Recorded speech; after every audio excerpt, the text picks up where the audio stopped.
Chapitre 18. Lorsque Robinson sortit de la grotte où il était resté près de 36 heures, il ne fut pas très surpris de ne plus retrouver Vendredi. Seul Taine l'attendait fidèlement sur le seuil de la porte de la maison. Il avait d'ailleurs l'air gêné et coupable, ce pauvre Taine, et c'est lui qui conduisit Robinson d'abord dans la plantation des cactus et des cactés, où s'étalaient les plus beaux vêtements et tous les bijoux qui venaient de la Virginie, puis à la rizière où la récolte de l'année achevait de se dessécher au soleil. Robinson entra dans une grande colère. À tout hasard, il ferma la vanne d'évacuation de la rizière et ouvrit le canal d'alimentation. Peut-être les plants de riz voudraient-ils reprendre. Ensuite, il passa toute une journée à ramasser sur les cactus et les cactés, en se piquant cruellement les doigts, les vêtements et les bijoux qui étaient ce qu'il possédait de plus beau dans l'île. Il était d'autant plus furieux qu'il se sentait lui-même un peu coupable. S'il n'était pas descendu dans la grotte, tout cela ne serait pas arrivé. Le lendemain, il se décida à partir à la recherche de Vendredi. Sa colère s'était calmée et l'absence de son compagnon commençait à l'inquiéter. Il entreprit donc de battre la forêt vierge avec l'aide de Taine.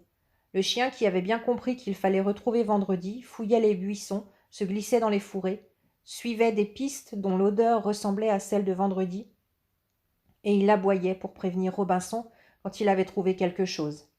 C'est ainsi qu'il découvrit dans une petite clairière ce qui devait être le camp secret de Vendredi. Il y avait d'abord entre deux arbres un hamac de lianes rembourré avec un oreiller et un matelas d'herbes sèches. C'était un lit suspendu, de toute évidence très confortable. Puis, assis sur une espèce de fauteuil fait de branches d'arbres ligaturées, on découvrait une drôle de poupée en paille tressée avec une tête de bois et des cheveux longs en raffia. Ainsi, Vendredi, pour n'être pas tout seul, s'était fabriqué une fiancée.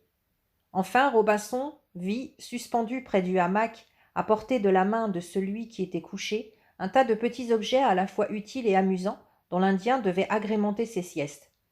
Il y avait ainsi une flûte en roseau, une sarbacane, des coiffes de plumes comme celles des peaux-rouges d'Amérique du Nord, des fléchettes, des peaux de serpent séchées, une espèce de petite guitare, etc.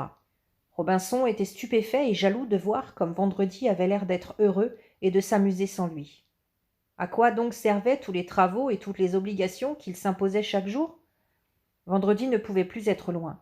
Tout à coup, Taine tomba en arrêt devant un massif de magnolias envahi par le lierre, puis avança pas à pas, les oreilles dressées, le cou tendu. Enfin, il s'arrêta, le nez contre l'un des troncs. Alors le tronc s'agita et le rire de Vendredi éclata. L'Indien avait dissimulé sa tête sous un casque de feuilles et de fleurs. Sur tout son corps, il avait dessiné avec du jus de genipapo une plante qui donne une teinture verte quand on casse une de ses tiges, des rameaux et des feuilles qui montaient en s'enroulant le long de ses cuisses et de son torse. Ainsi déguisé en homme-plante et toujours riant aux éclats, il exécuta une danse triomphale autour de Robinson, puis il se sauva à toutes jambes vers la mer pour se laver dans les vagues.